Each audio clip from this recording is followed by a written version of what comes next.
رکھا تھا خواتین کے لیے کہ آپ گھر بیٹھے کیسے آسانی سے پیسہ بالکل کما سکتے ہیں. اور اس کے ساتھ ساتھ قاسم صاحب جب یہ بات ہوتی ہے, ہم کاؤنسلنگ کی بات کرتے ہیں, یہ بتائیے کہ جب خواتین کی زندگی میں کوئی بھی مشکلات ہے, کوئی بھی معاملہ ایسا ہے جس میں ڈیسیجن میکنگ پاور آپ کی اس وقت 0% ہوتی ہے, آپ ایک ایسی اسٹیٹ میں ہوتے ہیں, ڈیوسٹیٹڈ اسٹیٹ میں, کہ آپ خود تو ڈیسیجن نہیں لے سکتے. مطلب آپ کہنا چاہ رہی ہیں سسرال میں؟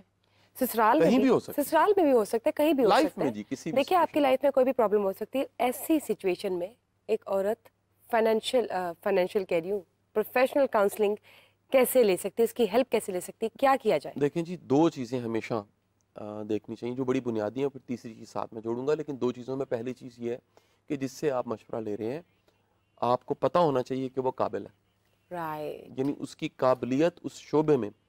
دوسری بات اخلاص ہے. رائٹ. اچھا, ہم صرف اخلاص کی بنیاد پہ ہی مشورے ڈھونڈ رہے ہوتے ہیں. ہم کہتے ہیں کہ جی یہ بڑا مخلص ہے لیکن جانتا کچھ نہیں ہے. سم ٹائم ہمارے پیرنٹس بڑے مخلص ہوتے ہیں, انتہا کا اخلاص ہوتا ہے, لیکن اس شعبے میں ان کو نہیں پتہ ہوتا جس شعبے میں آپ ان سے سوال پوچھ رہے ہوتے ہیں. اور تیسری بات ہے پھر آپ کا اعتماد. کیا اس نے وہ ٹرسٹ ون کیا ہے, یا آپ وہ اعتماد اس پہ کر سکتے ہیں. ایک بڑا کامن پرابلم جو ہے آج کل دیکھنے میں آیا ہے کہ مارکیٹ میں کئی ایسے پروفیشنلز موجود ہیں, میں ان کو تو پروفیشنلز بھی نہیں مانوں گا, جو آپ کوئی پرابلم لے کے جاتے ہیں اور بعد میں ڈنڈورا پیٹتے ہیں. میرے پاس ایک آفیسر, فیمیل آفیسر آئیں, انہوں نے آ کے بتایا ان کے بچے کا ایک مسئلہ تھا, اور ایک یوٹیوب پہ ایک صاحب ہیں جو بڑا کلیم کرتے ہیں کہ جی مسئلوں کو حل کر سکتے ہیں. انہوں نے ان سے کاؤنسلنگ لی, ہیلپ لی, نیکسٹ ڈے انہوں نے اس پہ ویڈیو بنا دی. انہوں نے نیکسٹ ڈے ویڈیو بنا دی. وہ محترمہ اتنی پریشان ہوئی, انہوں نے کہا کہ جی میں نے کبھی سوچا بھی نہیں تھا کہ اتنے ایتھکس جو ہیں وہ برے ہیں لوگوں کے. اور یہ بڑا کامن پرابلم ہے کہ لوگ اپنا پرابلم اس لیے بھی شیئر نہیں کرتے, اپنا دکھ اپنی پریشانی اس لیے بھی شیئر نہیں کرتے کہ سامنے والا ڈنڈورا پیٹ دے گا یا پھر گلٹ میں ڈال دے گا. ایسے بڑے لوگ موجود ہیں جو شرمسار کر دیتے ہیں. اچھا, کیا کبھی ایسا ہوتا ہے کہ کاؤنسلرز بھی خواتین ان کا فائدہ اٹھائیں؟ دیکھیں ایسے کیسز سننے میں ایکسپلوئٹ کریں انہیں, ایسا کیس سننے میں آتے ہیں. میں پھر آپ کو کہوں گا کہ جو پروفیشنل ہے اور جس کی یہ ایک جس کا ٹیلنٹ ہے اور جس کی یہ صلاحیت ہے, اس کے کچھ ایتھکس بھی ہیں.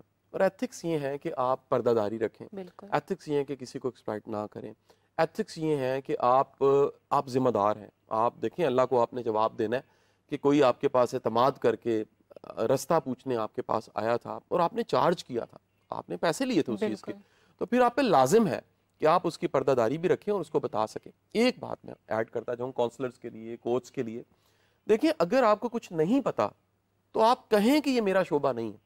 3 حصوں میں تقسیم کیوں نہ ہم کر دیں جی. ایک بڑی فیلڈ ہے سائیکیٹری کی, جہاں پر بیماریاں ہیں اس کو بغیر میڈیسن کے حل نہیں کیا جا سکتا. اگر فرض کیجئے کوئی اوبسیسو کمپلشن ڈس آرڈر کا شکار ہو گیا, کوئی بائی پولر ہو گیا, کسی کو کہہ لیجئے کوئی ایسا چیلنج آ گیا کہ جہاں پر وہ بالکل اس بارڈر لائن پہ پہنچ گیا ہے جہاں پر ایک پراپر ذہنی عارضہ ہے اور بغیر کسی میڈیسن کے وہ ٹھیک نہیں ہو سکتا, تو مہربانی فرما کے یہ جو ہمارے صرف بات چیت کرنے والے ہیں, میں ان سے درخواست کروں گا کہ وہ ہاتھ کھڑے کریں اور آگے رستہ بتائیں. میرے پاس بشرا اور رابعہ بڑی دفعہ ایسے ہوا ہے کہ میرے پاس کوئی آیا ہے, میں نے ڈائگنوز کیا, مجھے پتہ لگ گیا, اپنے علم سے پتہ لگ گیا کہ یہ جو شعبہ ہے جو میں نے پتہ کر لیا کہ یہ مسئلہ ہے اس کا, میرے پاس اس کا سلوشن نہیں ہے, میں نے ریکمینڈ کر دیا فوری طور پہ کہ جی آپ بہتر ہے کسی سائیکیٹرسٹ کے پاس جائیں, یہ میرا شعبہ نہیں ہے. اچھا, لوگوں کو بھی پتہ نہیں کس کے پاس جانا ہے. بڑی دنیا ایسی بھی ہے جو کسی ذہنی عارضے کو لے کے ایک عام جی پی کے پاس, ایک ڈاکٹر کے پاس چلے جاتے ہیں. اچھا, اس کے پاس بھی حل نہیں ہوتا, وہ نیند کی گولی دے دیتا ہے کہ شاید ٹھیک ہو جائے گا, یا وہ گائیڈ ہی نہیں کر پاتا. تو مہربانی فرما کے جب آپ کے بچے کو یا بچی کو یا ہمارے سننے والوں میں اگر کسی کو کوئی پرابلم ہے تو وہ بجائے راہ فرار لے نشے کی طرف جائے یا خود کو ٹرائی کرے یا کسی ایسے کے پاس جائے کمپیٹنٹ نہیں ہے, تو سائیکیٹرسٹ, جہاں پر سائیکیٹرسٹ کی ڈومین ہے وہاں پر ضرور جائے. پھر آ جاتا ہے سائیکالوجسٹ, کہ جہاں پر کسی کا کوئی پیراڈائم شفٹ کرنا ہے, کسی کے سوچنے کے انداز پہ کام کرنا ہے, کسی کی قوت فیصلہ کم ہے اور فیصلہ نہیں کر پا رہا, کوئی خاص سچویشن میں پھنسا ہوا ہے, اس نے اپنا پیراڈائم شفٹ کرنا ہے, ذہنی حالت کو بالکل بدلنا ہے, تو وہ ایک ہیلپ سائیکالوجسٹ کی لے سکتا ہے. تیسری فیلڈ آ جاتی ہے کاؤنسلنگ کی. یہ بڑی واسٹ فیلڈ ہے اور ہر وہ شعبہ جس میں کوئی کمی ہے, کوئی کمزوری ہے, جہاں پر آپ سمجھتے ہیں کہ ہمیں گائیڈنس کی ضرورت ہے, تو بغیر شرم محسوس کیے ہمیں رابطہ کرنا چاہیے, پتہ کرنا چاہیے اور ناک کرنا چاہیے. میں آپ کو یہ بھی بتا دوں, میرے کم از کم میرے تو دفتر میں جی ہم نے ایک دن فری کیمپ رکھا ہوا ہے, ہفتے کے ایک دن ٹیوزڈے میں فری کیمپ رکھا ہوا ہے فیمیلز کے لیے, اور فیمیل ہی بیٹھتی ہیں, Right. Psychologist female free of cost तो ये बैठती हैं। बताएं कि जो आपके पास लोग आते हैं एज क्लाइंट्स, किस किस्म के मसाइल आते हैं, और ज्यादातर खवातीन होते हैं या औरतें होती हैं? देखिए जो हमारा प्योर फीमेल्स का सेक्शन है, खवातीन होते हैं या मर्द होते हैं? उसमें तो फीमेल्स ही आ जाती हैं, हाँ। लेकिन मेरे पास पर्सनली फीमेल्स, बच्चे, बड़े, बिजनेसमैन, प्रोफेशनल्स। मैं अभी थोड़ी देर पहले हम डिस्कशन कर रहे थे, ऑफ कैमरा को ऑन कैमरा शामिल नहीं, कर मसाइल दिया। किस तरह कोई के ना होते हैं? एक्सपीरियंस भी बताए कि किस क्लाइंट का क्या मसला था, ताकि आइडिया हो मैं आपको कि कुछ किस चीजें किस किस्म के चीजें- एक्सट्रीम ताकि लेवल के हमारी लोग होते audience हैं relate जो कर सके। काउंसलिंग मैं ज़रूर करने के ज़रूर लिए बताता आते हूँ। हैं। देखें, एक हम टॉपिक कर चुके हैं ब्रेकअप। जी। ब्रेकअप पे बहुत से बच्चे और बच्चियाँ, बिलखसूस बच्चियाँ हमसे रब्ता करती हैं और वो कहती हैं कि जी इतनी बुरी हालत है, आगे कुछ दिख नहीं रहा। बच्चे भी रब्ता करते हैं हमसे, कई दफ़ा पेरेंट्स आ जाते हैं बच्चे को लेकर, वो कहते हैं कि जी देखिए ये किसी लव एक्सपीरियंस से गुजरा है और उसके बाद अब ज़िंदगी इसकी बिल्कुल रुक गई है, राइट। और हम उसे फिर गाइड कर देते हैं, उसको उस पेन में से बाहर निकाल लेते हैं। अच्छा, दूसरा जो बड़ा कॉमन है वो है कि लोग अपने रिश्ते नहीं निभा पा रहे होते, वो अपने रिश्तों से हर्ट हुए होते हैं। वो कहते हैं कि जी देखिए मैंने इनके लिए इतना कुछ किया है और अब मैं फैसला नहीं कर पा रहा, मेरे अंदर कुर्बानी बहुत ज़्यादा है, कुर्बानी का जज्बा बहुत ज़्यादा है, लेकिन मैंने आगे बढ़ना है, मैं क्या कर सकूं। फिर खुद शनासी के लिए बहुत ज़्यादा रब्ता करते हैं जी।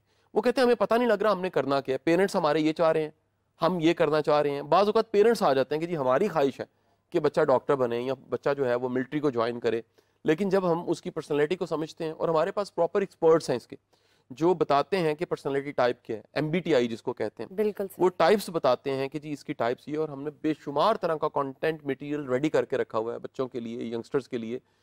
कैंप्स भी लगाते हैं, फ्री कैंप्स भी लगाते हैं, जिसमें हम बच्चों की पर्सनैलिटी टाइप उनको बता देते हैं, नोट्स मटेरियल साथ दे देते हैं कि बेटा ज़िंदगी में जब भी फैसला करना, आपने अपनी ये समझ लीजिए एक्सरे आपका, ये आपकी मेडिकल रिपोर्ट की तरह, ये आपकी ब्लड रिपोर्ट की तरह, ये आपकी पर्सनैलिटी रिपोर्ट आपके सामने आ गई है, इसको पढ़िए, इसको जानिए और फिर कोई फैसला कीजिए।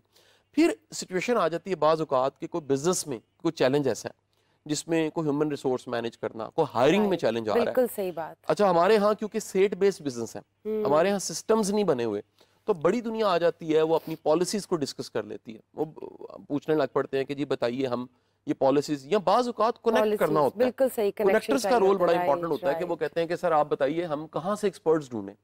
तो एक अच्छा कोच, एक अच्छा जो शख्स है अपने शोबे का, उसकी अच्छी नेटवर्किंग और वो आपको सिंसियरली एडवाइस भी करेगा, राइट। 100%, मुझे ये 100%। बताएं, जब हम बात करते हैं इस तरह आपके क्लाइंट्स की, तो क्या कोई ऐसे केसेस भी आपके पास आते हैं जिसमें सास, नंद, भाभी, देवर, देवरानी, जेठ, जेठानी, इस तरह के भी कोई एक्सट्रीम इश्यूज आते हो, देखिए, तो वो उनकी काउंसलिंग भी कितनी जरूरी है, ये भी बताएं नाजरीन को। इसमें तो हमने अपने डिपार्टमेंट्स बना लिए हैं, हमारी फाउंडेशन ने, कासिम अली शाह फाउंडेशन ने, जो सुलह का विंग है, प्योर सुलह का विंग। आप जानते हैं लास्ट टाइम जस्टिस अनवार साहब आए हमारे, इतने काबिल जज साहब, उन्होंने ये विंग संभाला हुआ है। रिलेशनशिप के ज्यादातर मसाइल वही देखते हैं। फीमेल की काउंसलिंग का दिन है ट्यूसडे का, उस दिन ज्यादातर। अच्छा, छोटे बच्चों की ब्रेन डेवलपमेंट पे बड़ा काम हमारी फाउंडेशन करती है, उसमें माएँ हमसे रब्ता कर लेती हैं, वो रब्ता करती हैं कि जी हमें बताइए हम अपने बच्चे को किस तरह की एक्सरसाइजेस कराएं। हमारा प्रॉपर एक विंग बना हुआ है, उसमें एक्सपर्ट्स मौजूद हैं और उसमें ऐसे लोग मौजूद हैं जो इस पे काम करते हैं, जो गाइड करते हैं, जो एक्सरसाइजेस करवाते हैं और मुकम्मल जो है ना वो ट्रैक बताते हैं कि आप पैदा होने से अगले 3 साल तक बच्चे को किस तरह से मेरी गाइड कर सहेली सकते में हैं। ये भी बताएं कि माओं की काउंसलिंग कितनी ज़रूरत है, क्योंकि माओं को अक्सर जिम्मेदार ठहराया जाता है हर बात का कि चलो बेटा ऐसा है, बेटी ऐसी है, तो माँ ने तरबियत ऐसी की हुई है। शिप के कैप्टन माँ और बाप दोनों हैं, दोनों है। और उस शिप में बच्चे बैठे हुए हैं, तो शिप के कैप्टन को यकीनन काउंसलिंग की, कोचिंग की ज़रूरत है। मैं आपको बताऊं, जर्नली हम सबको वेंट आउट करने की ज़रूरत है। इस वक्त इतनी ज़्यादा स्ट्रेस माशरे में है, इतना ज़्यादा दुख माशरे में है, इतनी ज़्यादा परेशानी माशरे में। अच्छा, बड़े लोग सोशल नहीं होते, ये लोग सोशल जो नहीं होते, मेरी बात को डॉक्टर साहब अभी सेकंड करेंगी, इनके बड़े मसाइल होते हैं। ये जो इंट्रोवर्ट, घुटे हुए और बड़े सहमे हुए, डरे हुए लोग, इनके ज़्यादा मसाइल होते हैं। ये हम जैसे लोग जो थोड़े से सोशल हैं, जिनके सोशल कनेक्शंस हैं, जो दुख सुख फोल लेते हैं, जो किसी जगह बैठ के बातचीत कर लेते हैं, जो ट्रैवल कर लेते हैं, जो कहीं अपने दोस्तों को ढूंढते हैं, जो चाहे